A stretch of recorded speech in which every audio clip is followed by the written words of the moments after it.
Le passif, un sujet très important dans le domaine du redressement judiciaire, de la liquidation judiciaire ou d'un entrepreneur qui est en difficulté au tribunal de commerce. Alors le passif, c'est l'ensemble des dettes. Et j'ai besoin de vous parler de mon ressenti sur ce que j'ai vécu et ce que vivent certains entrepreneurs qui passent par les fourches codines du tribunal de commerce. Alors, le passif, dans un premier temps, c'est le mandataire qui va, avec l'entrepreneur, arrêter l'ensemble des dettes d'un entrepreneur, d'une entreprise, d'une SARL ou toute entité juridique qui fait face au tribunal de commerce. Donc le passif, c'est l'articulation faite au terme soit d'une période d'observation, soit en liquidation directe, parce qu'il peut y avoir aussi des liquidations directes, mais en admettant qu'on passe sur une entreprise qui veut sauver sa propre société, l'entrepreneur va négocier avec le... négocier, c'est un grand terme, enfin, il va déterminer avec le mandataire judiciaire quelles sont toutes les créances à inscrire au passif. Le récapitulatif que va faire le mandataire va s'articuler sur 4 types de créances. En tout cas, 4 grands volets dans l'inscription de ce qui va faire la synthèse du passif. 1. Les créances qui sont déclarées à l'origine, les créances qui sont contestées, les créances qui sont annulées, et enfin les créances qui vont être définitivement admises.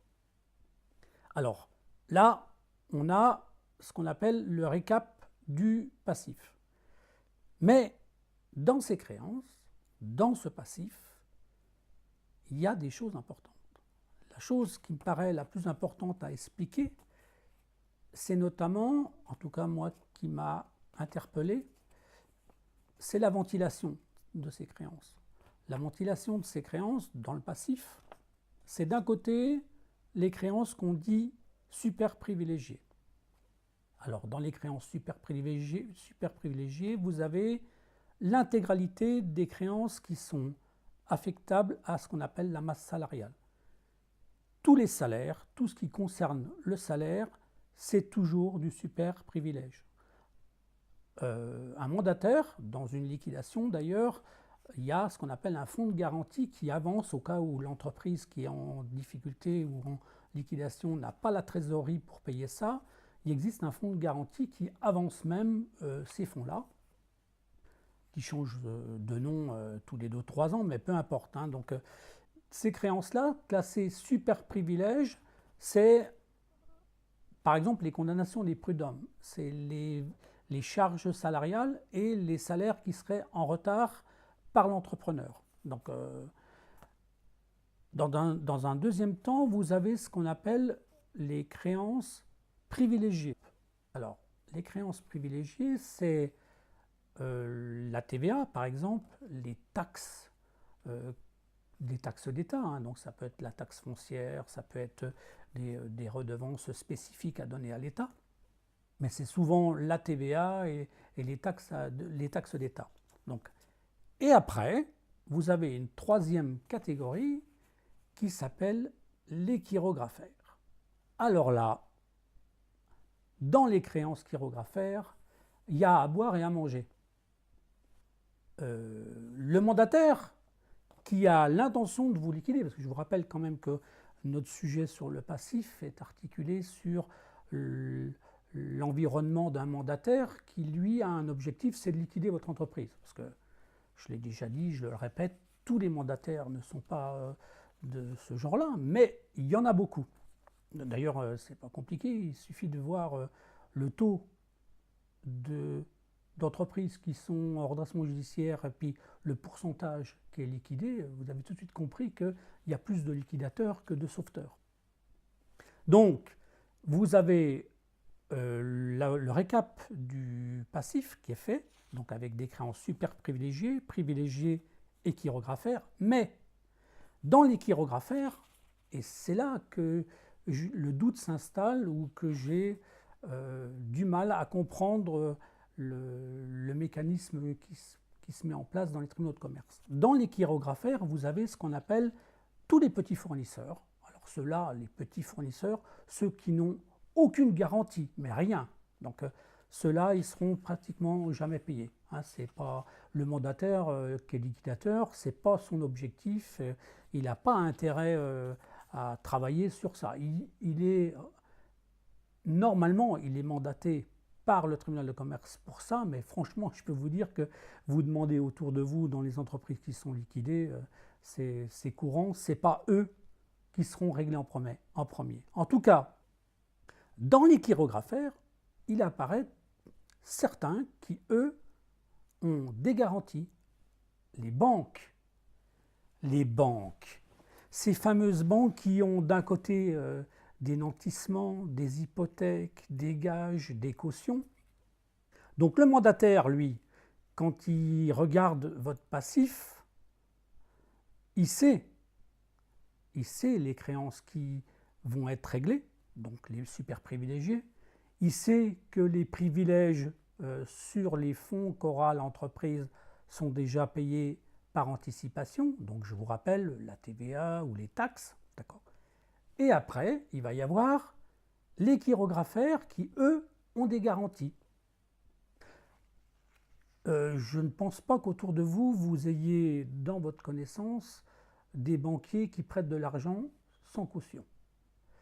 Donc, les cautions se font sur des garanties personnelles, mais souvent, quand les engagements financiers sont importants, le banquier va demander une garantie sur un immobilier.